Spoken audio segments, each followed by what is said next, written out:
Hello दोस्तों, स्वागत है आपका आज के वीडियो में। आज का वीडियो हमारा डू एज डायरेक्ट सीरीज का तीसरा वीडियो है, जिसमें आज भी हम लगभग 6 डू एज डायरेक्टेड सॉल्व करेंगे। चलिए वीडियो की शुरुआत करते हैं और देखते हैं पहला क्वेश्चन क्या है। दोस्तों, आज का हमारा जो पहला क्वेश्चन है ये है बी डिड इट, और इसे हमें बनाना है चेंज इनटू निगेटिव, यानी कि इसे आपको निगेटिव में चेंज करना है। निगेटिव बनाने के लिए हमने आपको बताया था, निगेटिव बनाने के लिए सबसे पहले आपको टेंस की पहचान करनी पड़ती है।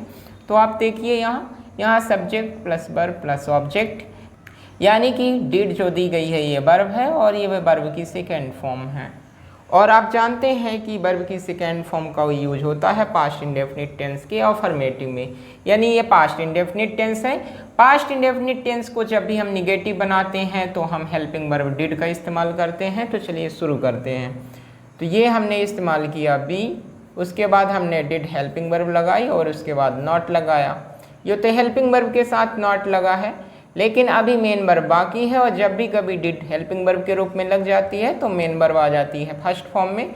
तो यहाँ हो जाएगा डू और इसके बाद हो जाएगा इट।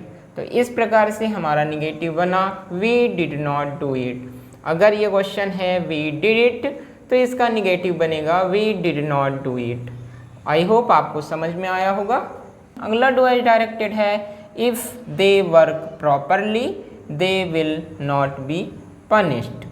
अब कह रहा है rewrite the sentence using unless. Unless का प्रयोग करके सेंटेंस को वापस लिखिए। और जब भी आपको अनलेस का प्रयोग करना होता है तो आप प्रयोग करते हैं इफ़ के स्थान पे। तो चलिए शुरू करते हैं, इसको देखते हैं। तो सर्वप्रथम हम क्या करते हैं, इफ़ की जगह इस्तेमाल करते हैं अनलेस का। लेकिन एक बात का ख्याल रखना है, अनलेस एक निगेटिव शब्द होता है, यानी ये हमारे सेंटेंस को निगेटिव कर देता है, जबकि इफ़ एक निगेटिव शब्द नहीं होता है। इसका मतलब होता है यदि, तो इसका मतलब होता है यदि नहीं। तो ये दिया है इफ़ दे वर्क प्रॉपरली, यदि वे सही से काम करते हैं, दे विल नॉट बी पनिश्ड, तो उन्हें पनिश नहीं किया जाएगा। अब यहाँ हम अनलेस लगा रहे हैं, लगा लिया। अनलेस दे वर्क प्रॉपरली, इस प्रकार से कि यदि वह अच्छे से काम नहीं करते हैं, तो अगला सेंटेंस जो होगा हमारा वो होगा दे विल बी पनिश्ड। यानी कि यहाँ पे सेंटेंस अपोजिट हो चुका है। यहाँ पे इफ़ की जगह हम अनलेस लगा रहे हैं, जबकि इफ़ प्लस नॉट होता है तब अनलेस बैलेंस करता है। तो यदि आपके पास ऐसी स्थिति आती है कि जिसमें केवल इफ़ दिया है, यहाँ पे कोई नॉट नहीं दिया है, अनलेस लगाना है, तो अगले वाले क्लॉज में आपको अगर नॉट नहीं है तो नॉट लगा लेना है, और अगर नॉट दिया गया है तो नॉट को हटा देना है। आपका जो सेंटेंस है वो सही हो जाएगा। तो ये बन गया unless they work properly they will be punished, और ये आपका सेंटेंस बन गया अनलेस में। चलिए देखते हैं अगला सेंटेंस। अगला क्वेश्चन है हमारा सम पीपल आर रिच। पहला सेंटेंस खत्म, फुल स्टॉप है।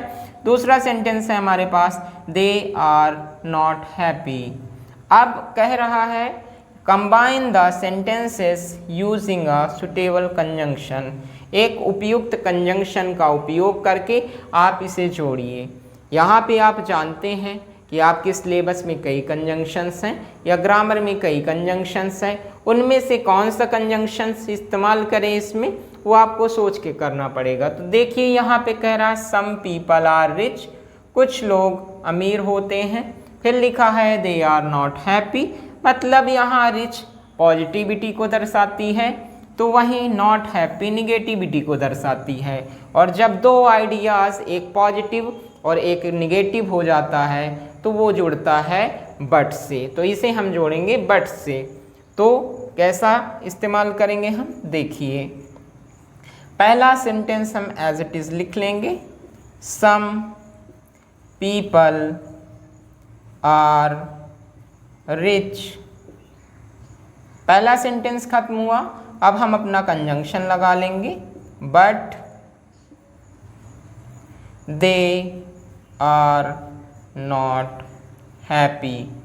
और इस प्रकार से हमारा जो सेंटेंसेस थे वो जुड़ चुके हैं।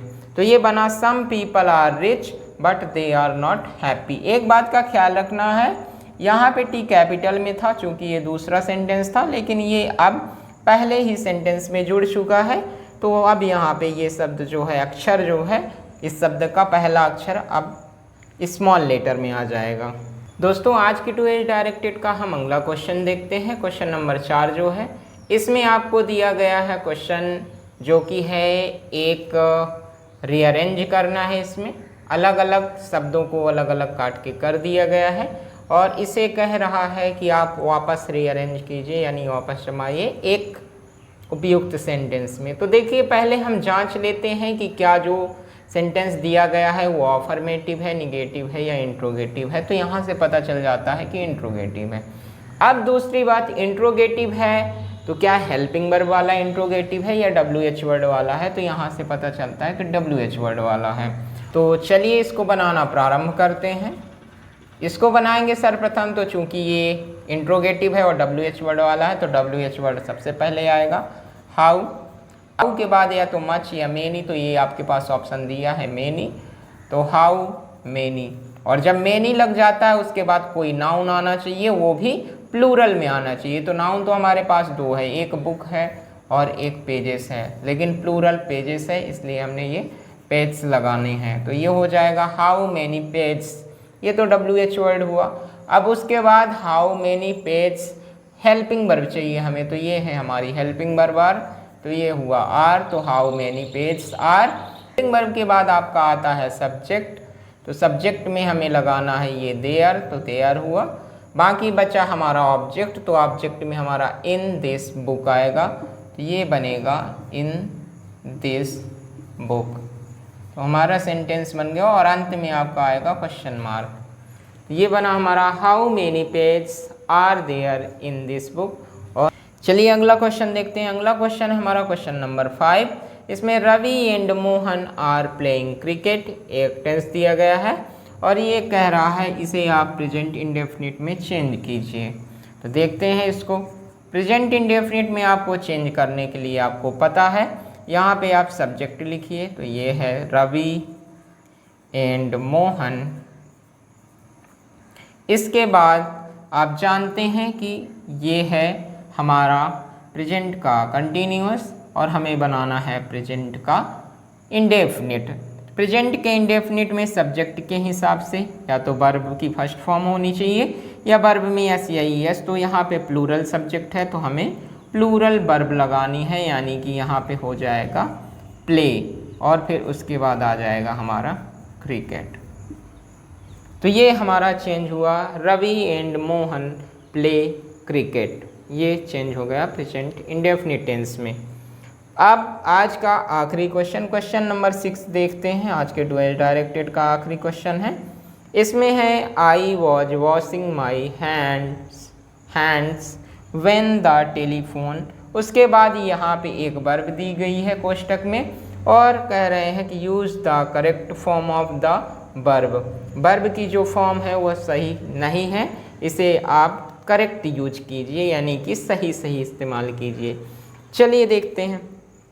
यहाँ पे देखिए हमने यहाँ इसे लिख लेना है पहले, I was washing my hands, यहाँ तक लिखा हमने। When the telephone. अब जब हम इस सेंटेंस में देखते हैं तो यहाँ से पता चलता है कि ये पास्ट टेंस है और यहाँ पे इन्होंने दिया है ये प्रेजेंट यानी वर्ब की फर्स्ट फॉर्म। तो कभी भी ऐसा नहीं होता है कि एक सेंटेंस में ही एक क्लॉज पास्ट का हो और एक प्रेजेंट का हो, हमेशा यही होता है कि दोनों ही सेंटेंस पास्ट के होंगे। तो यहाँ पे पास्ट का है तो हमें इसे पास्ट बनाना पड़ेगा। और ये पास्ट बनेगा कैसे? अगर हम इसकी वर्ब की सेकेंड फॉर्म यूज कर लें तो ये बन जाएगा पास्ट, तो इसलिए हम इसकी जगह हम यूज कर लेंगे रैंग। तो इस प्रकार से हमारा जो सेंटेंस चेंज हुआ वो हुआ I was washing my hands when the telephone wrong.